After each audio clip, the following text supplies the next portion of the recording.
തിരുവനന്തപുരത്ത് നിന്ന് ഉയർന്ന പ്രതിഷേധാഗ്നി കേരളം മൊത്തം പടർന്നു പിടിച്ചു. കുട്ടി നേതാക്കൾ അടിമേടിച്ച് സൈഡായതോടെ പുറത്തിറങ്ങിയ കോൺഗ്രസ്സുകാരും സംഘികളും പിന്നെ SDPI തുടങ്ങിയ സംഘടനകളും വീറോടെ പോലീസിന് മുന്നിലേക്ക് പാഞ്ഞെടുത്തു. അതിനിടെ പതിവ് പോലെ നേതാക്കന്മാർ പ്രതിഷേധ സ്വരവും ഉയർത്തി. CPMന്റെ വേണ്ടാസനങ്ങളെ ചോദ്യം ചെയ്യുന്ന കാനം സഖാവും പ്രതിപക്ഷമായി. എന്നാൽ പിണറായി മുഖ്യൻ എന്ത് ചെയ്താലും ന്യായീകരിക്കുന്ന മണിയാശാൻ ആഭ്യന്തര വകുപ്പിൻ്റെ നാവായി ജിഷ്ണുവിൻ്റെ അമ്മയെ തള്ളിപ്പറഞ്ഞു. DGP ലോക്നാഥ് ബെഹ്റ അവിടെ നിന്ന് ഇറങ്ങി വന്ന് ആ അമ്മയെ കണ്ട് നിങ്ങൾക്ക് എന്താണ് പരാതിയുള്ളത്, അല്ലെ നിങ്ങളുടെ മെമ്മോറാണ്ടം എന്താണ്, അത് തരൂ, അല്ലെ നിങ്ങൾ 6 പേര് വരൂ എന്നൊക്കെ പറഞ്ഞാൽ ഈ പ്രശ്നം അവിടെ തീരുന്നതാണ്. അതിനപ്പുറം ഉള്ള ഒരു നടപടി സ്വീകരിച്ചത് കേരളത്തിൻ്റെ സമൂഹത്തിൽ കുറച്ച് ചലനങ്ങൾ ഉണ്ടാക്കിയിട്ടുണ്ട്. ഒരു മകൻ നഷ്ടപ്പെട്ട ഒരു മാതാവിൻ്റെ ദുഃഖത്തോട് എങ്ങനെയാണ് ജനങ്ങൾ പ്രതികരിക്കുന്നതെന്ന് ഇന്നത്തെ ഹർത്താലിൽ നമുക്ക് കാണാം.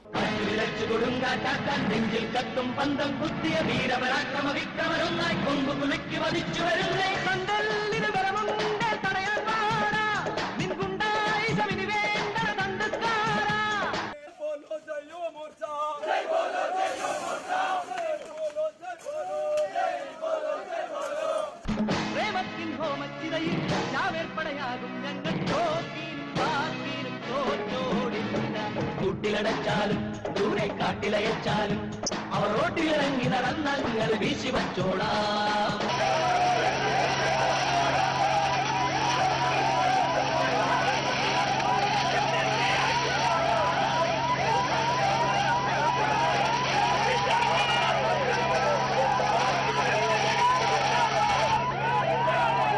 മനുഷ്യത്വമുള്ള, നീതിബോധമുള്ള, നിയമവാഴ്ചയിൽ വിശ്വാസമുള്ള ഒരാൾക്ക് പോലും അതിനെ ന്യായീകരിക്കാനാവില്ല. ആകെ ആ സംഭവത്തെ ന്യായീകരിച്ചത് ആഭ്യന്തര വകുപ്പ് കൈകാര്യം ചെയ്യുന്ന കേരളത്തിലെ മുഖ്യമന്ത്രി മാത്രമാണ് എന്നുള്ളത് ഏറ്റവും നിർഭാഗ്യകരമാണ്. അദ്ദേഹം ഒഴിച്ച് സർക്കാരിലെയോ സർക്കാരിനെ നയിക്കുന്ന മുന്നണിയിലെയോ ഒരു നേതാവും ഈ സംഭവത്തെ ന്യായീകരിച്ചില്ലെന്ന് മാത്രമല്ല, ഈ സംഭവത്തെ തള്ളി പറഞ്ഞിരിക്കുന്നു. അവരോട് നമുക്ക് സഹാനുഭൂതിയേ ഉള്ളൂ.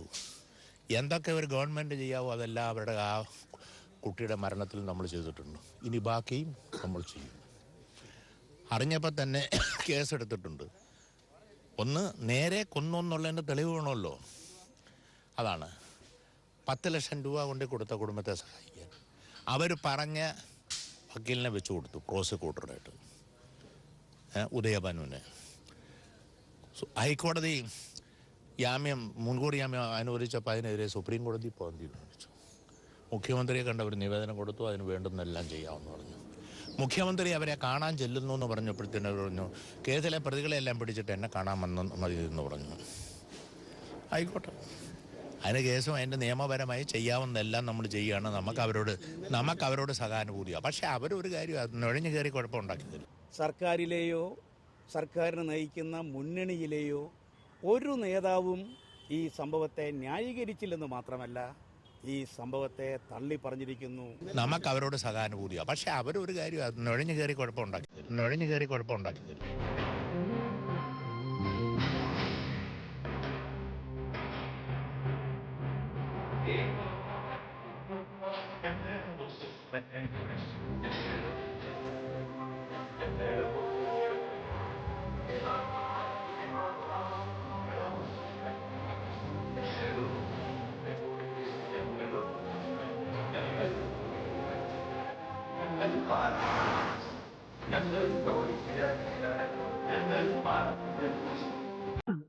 എന്തായി കാണിക്കണേ? പൊങ്ങണില്ല ചേട്ടാ, പൊങ്ങണിന്റെ വിളിച്ചു പറയണ്ട, ഇവരൊന്നും കേട്ടാ വിചാരിക്കുക.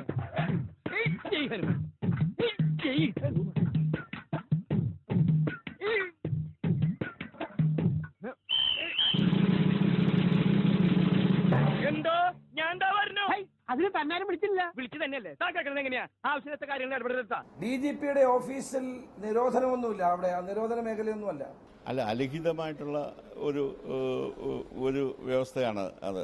ഇതെല്ലാം എവിടെ സമരം ചെയ്താലും ഒരിടത്തും സമരം ചെയ്യാൻ പാടില്ല. നിയമം ലംഘിക്കുകയാണ് നമ്മൾ ചെയ്യുന്നത്. സെക്രട്ടേറിയറ്റിൻ്റെ മുന്നിലും പലപ്പോഴും നിരോധനമുണ്ട്, അവിടെ കൂട്ടം കൂടാൻ പാടില്ല എന്ന് പറയും. മറ്റ് രാജ്ഭവൻ്റെ മുന്നിലും എങ്ങനെയൊക്കെ നിരോധനാജ്ഞകൾ ഈ നിയമം ലംഘിക്കുന്നതാണല്ലോ ഈ സമരം എന്ന് പറയുന്നത്. അങ്ങനെ വരുമ്പോൾ കേരളത്തിലെ കഴിഞ്ഞ കുറച്ച് കാലത്തെ നമ്മുടെ ചരിത്രം പരിശോധിക്കുമ്പോൾ ഭരണത്തിൻ്റെ സ്ഥിരാകേന്ദ്രം എന്ന നിലയിൽ സെക്രട്ടേറിയറ്റിലേക്കാണ് ആളുകൾ പോകുന്നത്. DGPയുടെ ഓഫീസിൽ ഒരാൾ സമരം ചെയ്യാൻ വന്നു എന്ന് കരുതി ഇത്രയും മനുഷ്യത്വരഹിതമായ നിലയിലുള്ള ഒരു പെരുമാറ്റം ഉണ്ടാകാൻ പാടില്ലായിരുന്നു. മകൻ നഷ്ടപ്പെട്ട ഒരു അമ്മയുടെ ഹൃദയവികാരം മനസ്സിലാക്കാൻ ഭരണകൂടത്തിന് കഴിയണമായിരുന്നു, മുഖ്യമന്ത്രിക്ക് കഴിയണമായിരുന്നു, DGPക്ക് കഴിയണമായിരുന്നു. നീതിക്ക് വേണ്ടി മുട്ടാത്ത വാതിലുകളില്ല. 90 ദിവസക്കാലം അവർ കാത്തിരുന്നു. അവർ 2 ആഴ്ചയ്ക്ക് മുമ്പ് സമരത്തിന് തയ്യാറായതാണ് DGPയുടെ ഓഫീസിന്റെ പടിക്കൽ. അന്ന് DGP തന്നെ അവർക്ക് വാഗ്ദാനം ചെയ്തു, പ്രതികളെ ഉടൻ പിടിക്കും, അതുപോലെ തന്നെ എല്ലാ നിയമപരമായ നടപടികളും സ്വീകരിക്കും. പക്ഷേ 90 ദിവസം കഴിഞ്ഞിട്ടും, കുറ്റപത്രം കൊടുക്കേണ്ട 90 ദിവസം കഴിഞ്ഞിട്ടും പ്രതികളെ പിടിക്കുകയോ നൽകിയ വാഗ്ദാനങ്ങൾ പാലിക്കുകയോ ചെയ്യാത്തതിൽ പ്രതിഷേധിച്ച് അവർ പരസ്യമായി മാധ്യമങ്ങളിലൂടെ അറിയിപ്പ് കൊടുത്തിട്ടാണ് അവിടെ സമരത്തിന് പോയത്. പക്ഷേ ഈ പറയുന്നതിലൊന്നും വലിയ കാര്യമില്ല. കൃഷ്ണദാസിന്റെ സഹോദരനും കേരളവർമ്മ കോളേജിൽ KSUവിന്റെ പ്രവർത്തകരായിരുന്നു. ഈ മൂന്നാമത്തെ പ്രതി എന്ന് പറയുന്നത് KP വിശ്വനാഥന്റെ മകനാണ്. ഇവർക്കെല്ലാം LDF ബന്ധമല്ല, കോൺഗ്രസ് ബന്ധമാണുള്ളത്. കോൺഗ്രസ്സുകാരെല്ലാം ഇപ്പോൾ വലിയ ധാർമ്മിക രോഷം കൊള്ളിക്കുന്നെങ്കിൽ അവരോട് പറഞ്ഞാൽ അവർ സറണ്ടർ ചെയ്യാൻ പറഞ്ഞാൽ പോരായിരുന്നു.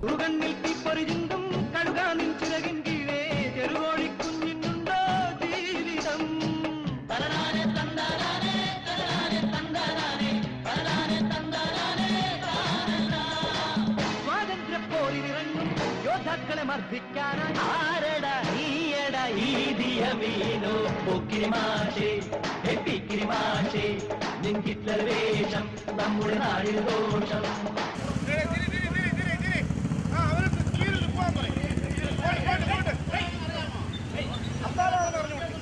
പത്രം വായിക്കൂലേ?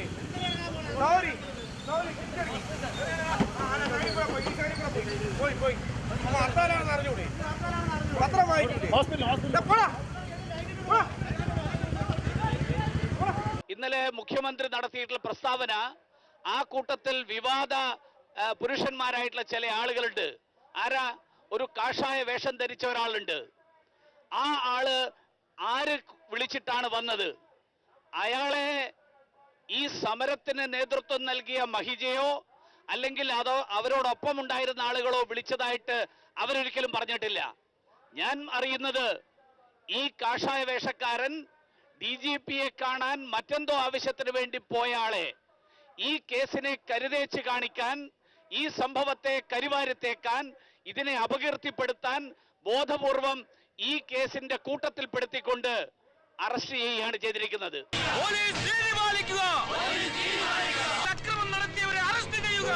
ഇത് ആസൂത്രിതമായിട്ടുള്ള ശ്രമമാണ്. ഈ സമരത്തെ അടിച്ചമർത്താൻ മാത്രമല്ല, ഈ സമരത്തെ ഇല്ലാതാക്കാൻ മാത്രമല്ല, ഈ സമരത്തെ കരിവാരിത്തേക്കാൻ വേണ്ടിയിട്ടുള്ള ശ്രമം. ശ്രീമാൻ KM ഷാജഹാനും ശ്രീ ഷാജിർ ഖാനും ഉൾപ്പെടെയുള്ള ആളുകൾ, അങ്ങനെയുള്ള ആളുകള് അക്രമം കാണിച്ചു എന്നുള്ള പേരിൽ അവർക്കെതിരായിട്ട് കലാപമുണ്ടാക്കാൻ ശ്രമിച്ചു. അവർക്കെതിരായിട്ട് പോലീസിന്റെ നിർവഹണത്തെ തടസ്സപ്പെടുത്തി റൈറ്റിംഗ് ഉൾപ്പെടെയുള്ള വകുപ്പുകൾ ചാർജ് ചെയ്തുകൊണ്ടാണ് ഇപ്പോ മജിസ്ട്രേറ്റിന്റെ മുമ്പാകെ ഇന്നലെ വൈകുന്നേരം ഹാജരാക്കിയത്.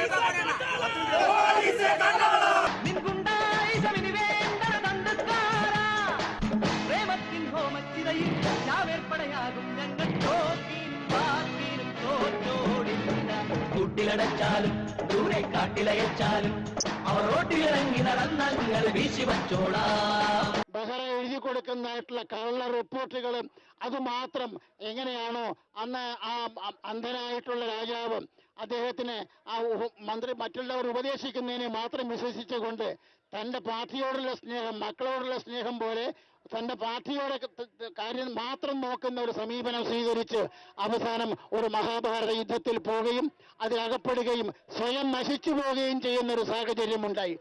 അത് തന്നെയായിരിക്കും ഗതി പിണറായി വിജയന്റെ ഗവൺമെന്റിന് ഉണ്ടാവാൻ പോകുന്നതെന്ന് ഞാൻ ചൂണ്ടിക്കാണിക്കാൻ വേണ്ടി ആഗ്രഹിക്കുകയാണ്. ഇത് ഇവിടം കൊണ്ടൊന്നും തീരില്ല എന്നാണ് തോന്നുന്നത്. നേരാവണ്ണം കഴിഞ്ഞ ദിവസം കാണാൻ വന്നപ്പോൾ DGP സമ്മതം നൽകിയില്ല. എല്ലാം റോഡിലിട്ട് ശരിയാക്കിയതിന് ശേഷം ചർച്ചയ്ക്ക് ക്ഷണിച്ചു. പിന്നീട് ഇപ്പോൾ ഒന്നുകൂടി ക്ഷണിച്ചിരിക്കുന്നു. കാനം സഖാവ് ചോദിച്ചതുപോലെ ഈ വിവേചന ബുദ്ധി നേരത്തെ ഉപയോഗിച്ച് അവരെ ക്ഷണിച്ചിരുന്നെങ്കിൽ ഈ പൊല്ലാപ്പും ഹർത്താലുമെല്ലാം ഒഴിവാക്കാമായിരുന്നില്ലേ? അതെങ്ങനെയാ? അപ്പോൾ ചിലർ സംശയിക്കുന്നത് പോലെ തോക്ക് സ്വാമിയെ പോലീസ് വിളിച്ചു വരുത്തിയത് വെറുതെയാവില്ലേ? വീണ്ടും ഇടവേളയാണ്. അത് കഴിഞ്ഞാൽ വിധി വന്നിട്ടും തുറന്നു പ്രവർത്തിക്കുന്ന ബാർ.